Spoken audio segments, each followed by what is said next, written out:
અને કેરેક્ટરની વાત કરું તો હું આ ફિલ્મની અંદર જાહ્નવી દેસાઈ મારું નામ છે. હું એક ટાઉનથી બિલોંગ કરું છું અને મારું સ્ટડી શહેરમાંથી થયું છે. તો હું સ્ટડી કરવા માટે બહાર જાઉં છું. ત્યાં સ્ટડી કરીને હું પાછી ટાઉનમાં આવું છું.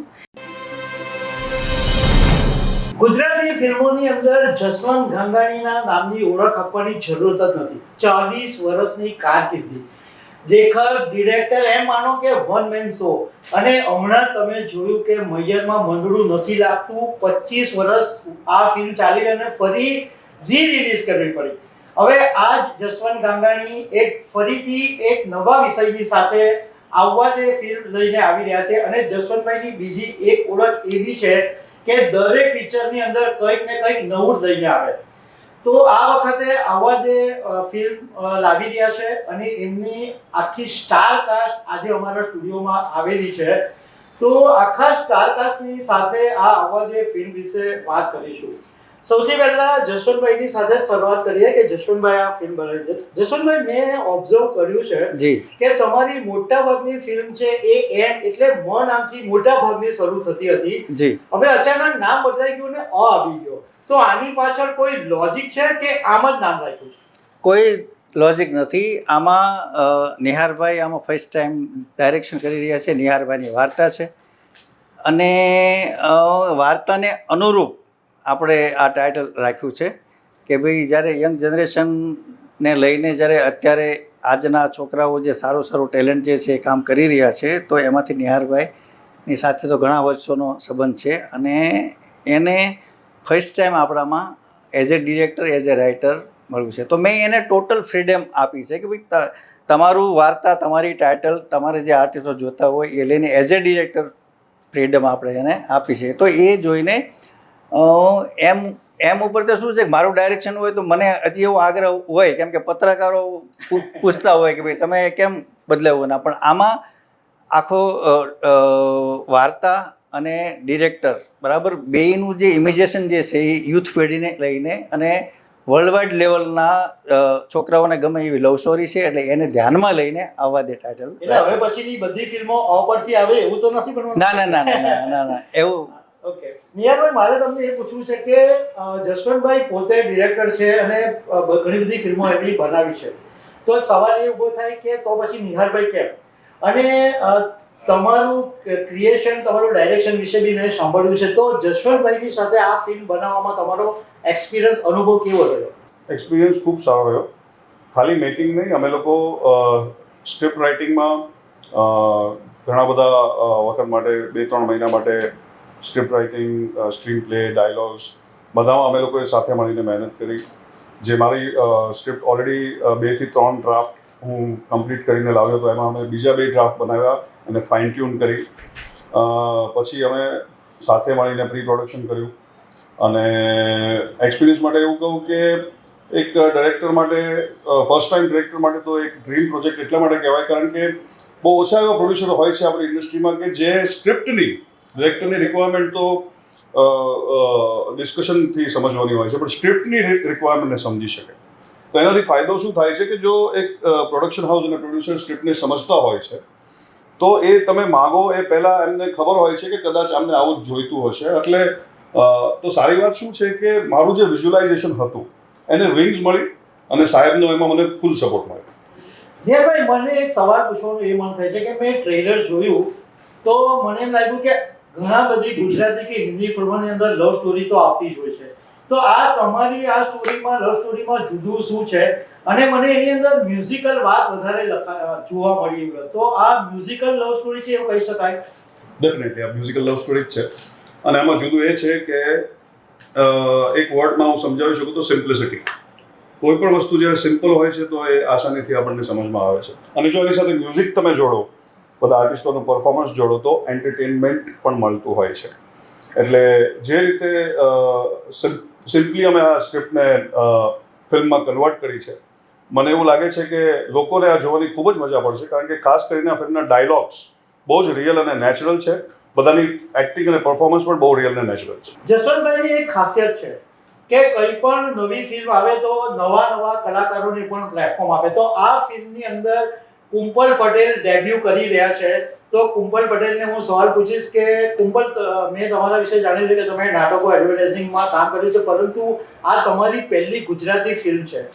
તો આ ફિલ્મમાં જસવંતભાઈ સાથે, નિહારભાઈ સાથેનો અનુભવ કેવો રહ્યો અને આ ફિલ્મની અંદર તમારો રોલ શું છે, તમારું પાત્ર શું છે? પહેલાં તો થેન્ક યુ સો મચ તમને.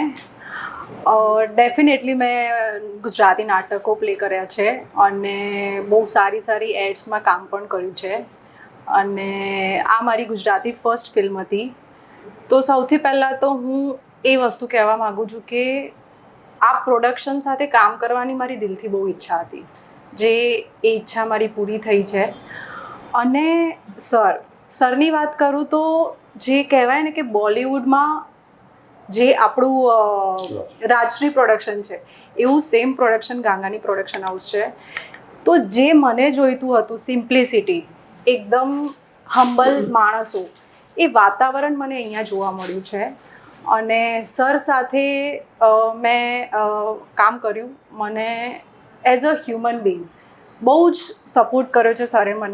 મને કામ કરવાની મજા આવી છે. એક ઘરમાં જે વાતાવરણ હોય એ રીતે સેટ પર અમારું વાતાવરણ હતું. બધા એક ફેમિલી સાથે અમે લોકો કામ કરી રહ્યા હતા, એટલે વધારે મજા આવી. અને કેરેક્ટરની વાત કરું તો હું આ ફિલ્મની અંદર જાનવી દેસાઈ મારું નામ છે. હું એક ટાઉનથી બિલોંગ કરું છું અને મારું સ્ટડી શહેરમાંથી થયું છે. તો હું સ્ટડી કરવા માટે બહાર જાઉં છું, ત્યાં સ્ટડી કરીને હું પાછી ટાઉનમાં આવું છું. એટલે એક વુમન બેઝડ આ ફિલ્મ બહુ જ સરસ બનાવી છે.